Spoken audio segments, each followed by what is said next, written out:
Hello, students. A very fresh morning to all of you. Myself, Vaishali Dubey. Again, a very warm welcome to all of you in our online school education class. Now, today we have to start lesson number 7 Anger. This is a form of poem written by Elijah Cook.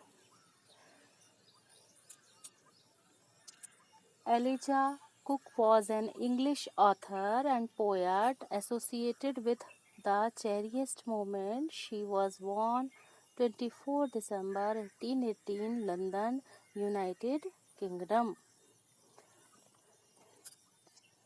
Firstly, we have to discuss with you about the poem. Anger is a bad thing.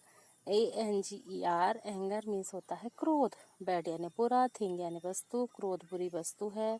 It snatches away the charm of a face. Snatch कर लेना यानी छीन लेना, away यानी हमसे दूर, charm of a face मतलब चेहरे की खूबसूरती को. क्रोध हमारे चेहरे की खूबसूरती को हमसे दूर खींच लेता है. एज क्लाउड्स ऑब्स्ट्रक्ट, जैसे कि ऑब्स्ट्रक्ट यानी होता है ढक लेना, जैसे बादल ढक लेता है. द सन लाइटनिंग, सूर्य के प्रकाश को. A part of the earth, पृथ्वी के हिस्सों में. The acts done in state of anger are always repented. और स्टेट मीन्स होता है अवस्था या स्थिति, एक्ट्स यानी कोई भी कार्य. तो एंगर की कंडीशन में कोई भी कार्य या स्थिति में कोई भी कार्य किया जाता है क्रोध की अवस्था में, हमेशा उसमें हमें रिपेंट यानी पछतावा करना पड़ता है. The harm cast can never be undone. और उस समय जो हार्म या नुकसान या पर नुकसानी हमारी हुई होती है, हानि, उसे हम पुनः वापस नहीं प्राप्त कर सकते. जो हमें हो गया सो हो गया, हमको वो वापस नहीं मिलता यदि क्रोध में हमसे जो नुकसानी हो जाए. The poet says that a young man who keeps his temper calm. कवि कह रहे हैं कि ऐसा नौजवान व्यक्ति जो हिज टेम्पर मतलब स्वभाव को, जो अपने टेम्पर को कीप यानी बनाए रखना, जो अपने स्वभाव को शांत बनाए रखता है, CALM काम यानी शांत बनाए रखता है, is noble, brave and wise. वह महान, बहादुर और बुद्धिमान है. So let's start. Stanza number 1. O anger is an ugly thing. ओह, क्रोध एक कुरूप वस्तु है. अगली यानी कुरूप. And spoils the fairest face. और वह सुंदरतम, फेयरेस्ट यानी सुंदरतम, फेस यानी चेहरा, सुंदरतम चेहरे को भी स्पॉइल यानी बर्बाद कर देता है, बिगाड़ देता है. It comes like a rainy cloud. वह एक बादल, वर्षा के बादल की तरह आता है. क्या? क्रोध. अपॉन अ सनी प्लेस, एक धूप से खिले स्थान पर. अपॉन अ सनी प्लेस मतलब एक धूप से खिले स्थान पर वह वर्षा के बादल की तरह आता है. रेनी क्लाउड का कंपैरिजन यहाँ पे जो सिंबॉलिक मीनिंग देखी जाए, रेनी क्लाउड की तुलना एंगर से की गई है और सनी प्लेस की तुलना फेयरेस्ट फेस से की गई है, सुंदरतम चेहरे से की गई है, या खुशनुमा वातावरण से कही गई है कि क्रोध आने से हमारे प्रसन्नता जो होती है वो गायब हो जाती है. ठीक वैसे ही जैसे सूर्य से चमकते हुए सनी प्लेस यानी धूप से खिले स्थान पर अचानक बादल आ जाए तो कैसा धूप गायब हो जाती है, सिमिलरली क्रोध आने पर भी ऐसा ही होता है. Next stanza. One angry moment often does what we repent for years.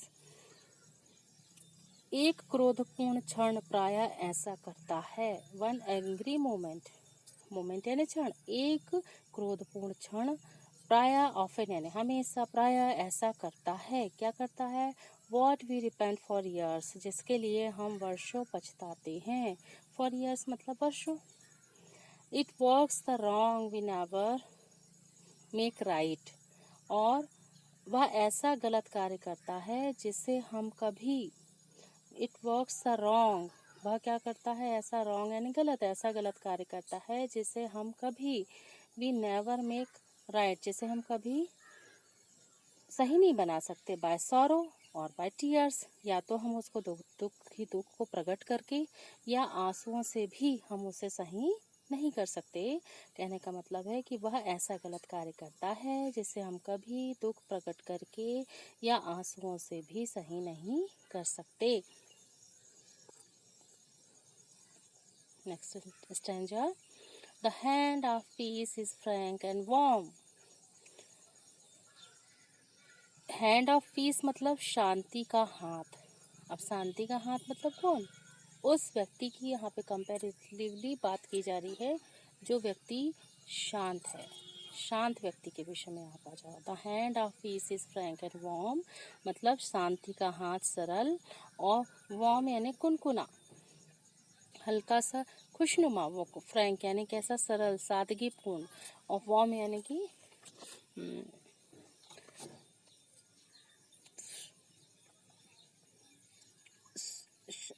Warm यानी कहना चाहिए खुशनुमा कह सकते हैं हम। तो जो हैंड ऑफ पीस यानी ऐसे व्यक्ति, या ये कहें कि शांति का हाथ ऑफ पीस, पीस यानी होती शांति, शांति का हाथ क्या है? सरल है और कुनकुना है। मतलब ऐसा व्यक्ति जो शांति रखता है वह खुश है और सरल हृदय व्यक्ति है। And soft as rings, and soft as ring dove's wing means, और वह डव यानी एक पक्षी होता है जिसका आप चित्र स्क्रीन पे देख रहे हैं। इसके पंख आपको दिखाई दे रहे हैं, कितने कोमल से नाजुक से पंख दिख रहे हैं। तो एक शांत व्यक्ति का तुलना डव नाम के पक्षी के, जिसको हिंदी में पाख्ता कहते हैं, पाख्ता के कोमल पंख पर हाथ फिराने जैसे हैं। And soft as rings, as ring dove's wing मतलब, और पाख्ता के कोमल पंख पर हाथ फिराने जैसे होता है। And he who क्वेल्स an angry thought, और वह व्यक्ति जो किसी क्रोध के विचार को कुचल देता, क्वेल कर देता है। एंग्री थॉट मतलब क्रोध के विचार को जो कुचल दिखता है। ही मतलब वह व्यक्ति, is greater than a king, वह एक राजा से भी क्या है? महान है। Last stanza, ever remember in Dai youth, अपनी युवावस्था में हमेशा याद रखो। यूथ यानी युवा अवस्था। Ever remember in the youth, अपनी युवावस्था में हमेशा याद रखो। That he who formally tries, जो कि दृढ़ता से कोशिश करता है। ही मतलब जो, ही तुलना किससे की जा रही है? वह व्यक्ति जो कोशिश करता है।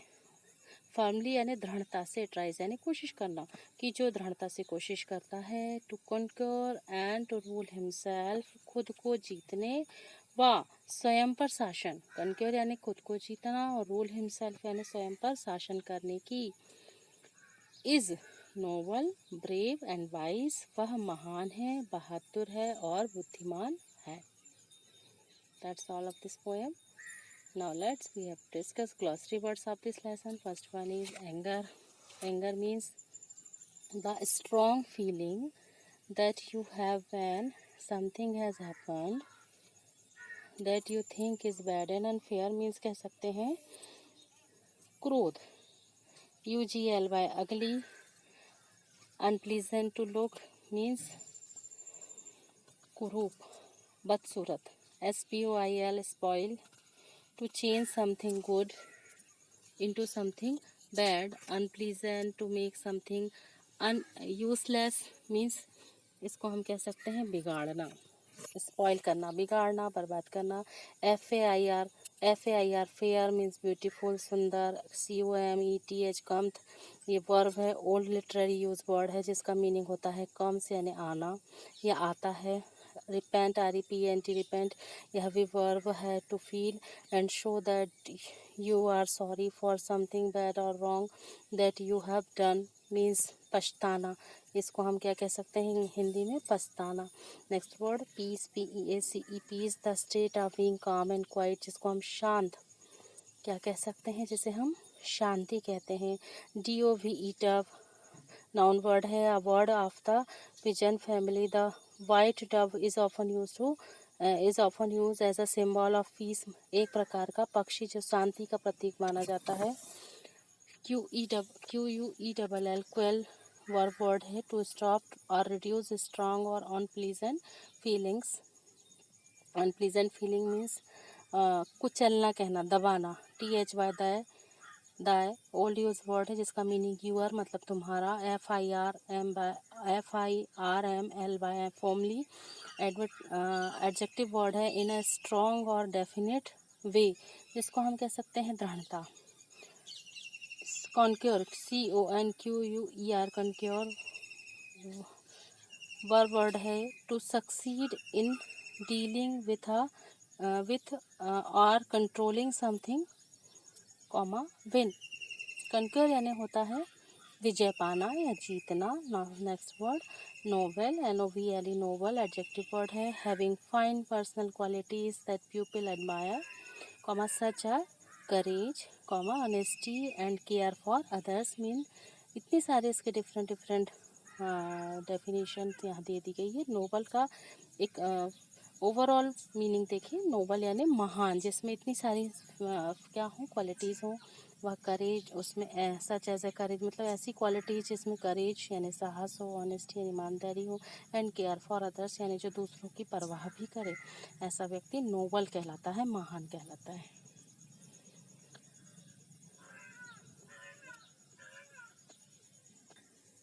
Now we have to discuss word power based question which is on your page number 51.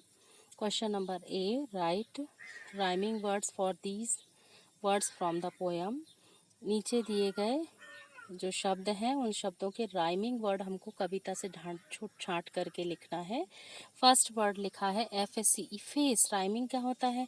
Rhyming word का मतलब होता है सिमिलर साउंड वाले वर्ड को राइमिंग वर्ड बोलते हैं, मतलब जिनकी अंत या लास्ट की लय एक सी हो, ऐसे वर्ड राइमिंग वर्ड कहलाते हैं।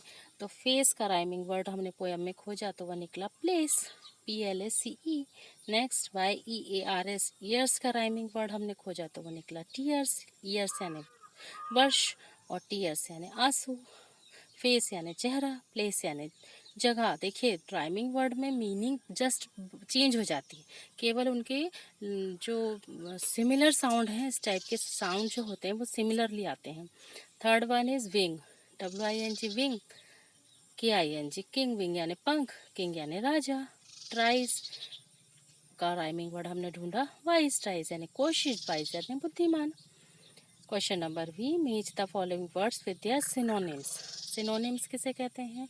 ऐसे शब्द जिनकी समान अर्थ हो, जिसको हम समानार्थी शब्द हिंदी में बोलते हैं, उसे इंग्लिश में सिनोनिम्स कहते हैं। सिनोनिम्स हमें बताना है। फर्स्ट वर्ड है एंगर, एंगर का सिनोनिम वर्ड्स पोयम में अनॉयंस, ANNOYANCE, अनॉयंस यानी भी क्रोध, एंगर यानी भी क्रोध। कॉन्क्योर, CONQUER, कॉन्क्योर का सिनोनिम वर्ड्स होता है विन, कॉन्क्योर यानी जीतना, विन यानी भी जीतना। Next word noble, NOVLE noble यानी महान, गुड यानी भी महान, अच्छा, PEACE पीस यानी शांति, CALM काम, काम यानी भी शांति। Next question, arrange the words. Question number C, arrange the words given below in the column according to the qualities they represent. दो तरह की क्वालिटीज है जो ब्रैकेट में वर्ड लिखे हुए हैं, ये वर्ड ऐसे हैं जो दो तरह की अलग अलग क्वालिटी रखते हैं। उन शब्दों को उनकी क्वालिटी के अकॉर्डिंग हमको जमाना है। क्वालिटी क्या हो सकती है? पॉजिटिव क्वालिटी हो सकती है जिसको कह सकते हैं अच्छे गुण, और नेगेटिव क्वालिटीज़ जिसको कह सकते हैं दुर्गुण, बुरे गुण। तो ब्रैकेट में आप देखेंगे फर्स्ट वर्ड लिखा एंगर, अगली, fair, selfish, hostile, spoil, sorrow, peace, frank, warm, conquer, noble, brave, wise, envy। अब हमको इनके क्या ढूंढना है कि कौन सा वर्ड पॉजिटिव क्वालिटीज़ में आएगा। तो फर्स्ट वर्ड इसमें आएगा फेयर, FAIR, फेयर मतलब, फेयर का मीनिंग हम कह सकते हैं खूबसूरत। Second positive quality word peace, PEACE, peace यानी शांति, शांत, ये भी पॉजिटिव क्वालिटी होगी। FRANK, फ्रैंक, फ्रैंक मीन्स होता है स्पष्ट वक्ता या दयालु, यह भी पॉजिटिव क्वालिटी होगी। WRAM वार्म, गर्मजोशी वाला स्वभाव वाला व्यक्ति, वह भी पॉजिटिव क्वालिटी हो। गर्मजोशी से मतलब प्रसन्न कहेंगे इसको, ये नहीं कहेंगे बड़ा गुस्सैल वाला, वो वाला वर्ड वो मीनिंग नहीं है इसका। प्रसन्न व्यक्ति के लिए ये वर्ड यूज हुआ तो वह भी पॉजिटिव क्वालिटी में आएगा। कॉन्क्योर, CONQUER, कॉन्क्योर यानी जीतना, ये भी पॉजिटिव क्वालिटी है। नोबल यानी महान, ये भी पॉजिटिव वर्ड है। BRAVE, ब्रेव यानी बहादुर, यह शब्द भी पॉजिटिव क्वालिटी में आएगा। WISE, वाइज यानी बुद्धिमान, ये भी पॉजिटिव में आएगा। ये हमने शॉर्ट आउट किए पॉजिटिव क्वालिटीज वाले वर्ड। अब हम नेगेटिव क्वालिटीज देखेंगे। QUALITIES यहाँ पर ऐड होगा, negative qualities. First word anger. अब आप बताइए, ANGER, एंगर यानी होता है क्रोध। क्या क्रोध पॉजिटिव होगा? नो, इसलिए एंगर को हमने कहाँ पे डाला? नेगेटिव क्वालिटी में। सेकंड, UGLY, अगली। अगली यानी होता है कुरूप। अब कुरूप शब्द जो है, ये कुरूपता जो है वो पॉजिटिव क्वालिटी होगी नहीं ना, इसलिए इसे हमने नेगेटिव क्वालिटीज में डाला। नेक्स्ट, SELFISH, शेलफिश यानी स्वार्थी। बताइए, ये भी पॉजिटिव क्वालिटी है? नहीं है, ये नेगेटिव होगी, स्वाभाविक है। हॉस्टाइल, हॉस्टाइल यानी होता है शत्रुतापूर्ण, ऑब्वियसली यह भी नेगेटिव क्वालिटी होगी। स्पॉइल यानी बिगाड़ना, यह भी नेगेटिव होगा। सॉरो यानी दुख, ये भी नेगेटिव होगा। And last one, envy, envy यानी जलन रखना। क्या ये पॉजिटिव होगा? नहीं, एनवी मीन्स जलन, और ये नेगेटिव क्वालिटी के कॉलम में आएगा। Next question, answer these following questions. First question, how does the poet describe anger in the first stanza? कवि पहले पद में क्रोध का वर्णन किस प्रकार करता है? The poet describes anger as an ugly thing. कवि कहता है कि क्रोध एक बुरी चीज है। It spoils the fairest face. वह सुंदरतम चेहरे को कुरूप बना देता है, बर्बाद कर देता है, बिगाड़ देता है। It makes a smiling person frowning as a cloud snatches light of the sun, means यह एक मुस्कुराते चेहरे की भौहें चढ़ा देता है, मानो बादल सूर्य का प्रकाश छीन लेता हो। Next question, who is greater than a king? The person who crushes and controls an angry thought is greater than a king. वह व्यक्ति जो एक क्रोध के विचार को क्रश करने कुचल देता है, वह व्यक्ति क्या होता है? राजा से भी महान होता है। Who is greater than a king मतलब एक राजा से भी बड़ा कौन है? तो वह व्यक्ति जो एक क्रोध के विचार को कुचल दे। The person who crushes and controls an angry thought is greater than a king. Next question, who is noble, brave and vice,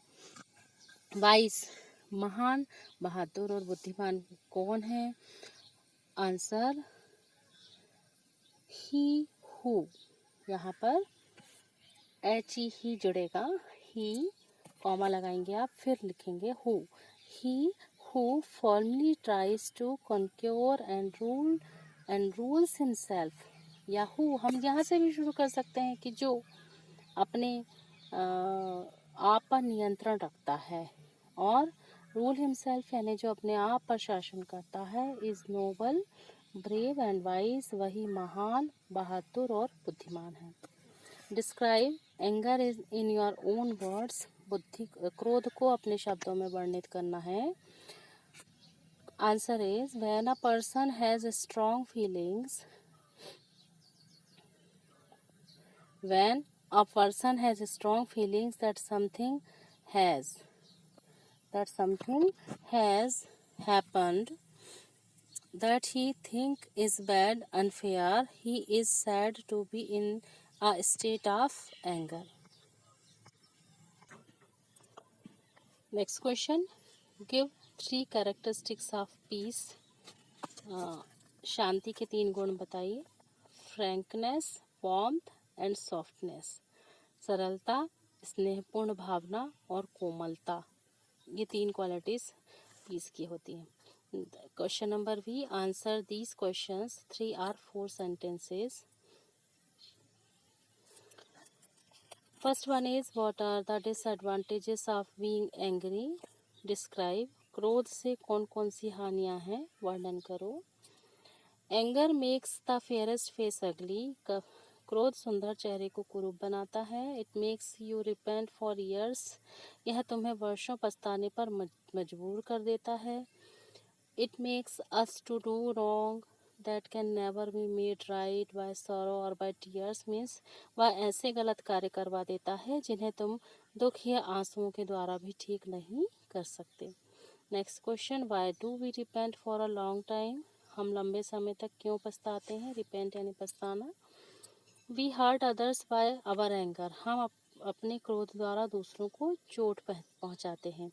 they hate अस, वे हमसे नफरत करते हैं। In a moment we spoil everything, एक क्षण में हम हर चीज़ बिगाड़ देते हैं। To destruct takes little time but construction takes long time, तोड़ने में बहुत कम समय लगता है लेकिन जोड़ने में बहुत लंबा समय लगता है। So we repent for a long time, अतः हम लंबे समय तक पछताते हैं। Next question, compare peace with anger, anger को या शांति को जो है क्रोध से तुलना, पीस यानी शांति को, विथ एंगर मतलब क्रोध से तुलना कीजिए, मतलब शांति की क्रोध से तुलना कीजिए। Answer, anger is an ugly thing, क्रोध एक कुरूप वस्तु है। Which spoils even the fairest face, जो सुंदरतम चेहरे को भी बिगाड़ कर रख देती है। It always result in heavy loss, क्रोध के परिणाम स्वरूप सदैव क्या होता है, नुकसान होता है। Which sometimes can not be fulfilled, जिसकी कभी भरपाई नहीं हो पाती।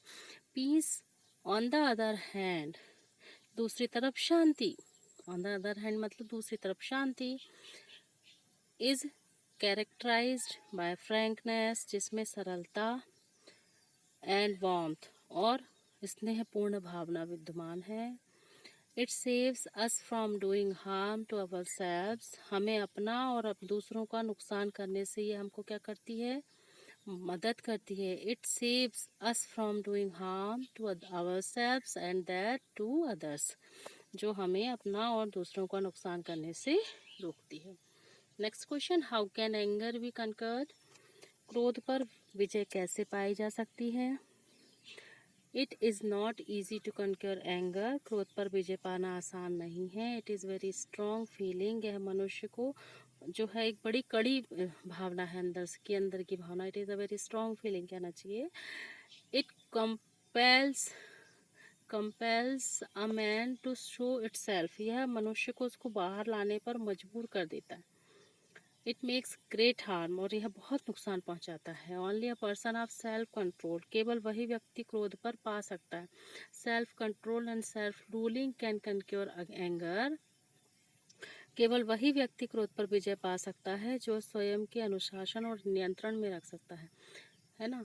Only a person of self control and self ruling can conquer anger, मतलब जो खुद पे अनुशासन रख सके, खुद वो कंट्रोल कर सके, ऐसा व्यक्ति क्रोध को जीत सकता है। It requires great patience and bearing, और यह बड़े धैर्य और सहन शक्ति की इसमें क्या होती है, आवश्यकता होती है। पेशेंस यानी धैर्य और बियरिंग सहन शक्ति, बड़े धैर्य और सहन शक्ति की हमें आवश्यकता पड़ती है। That's all of this poem. Thank you for watching. Have a nice day. We will meet soon.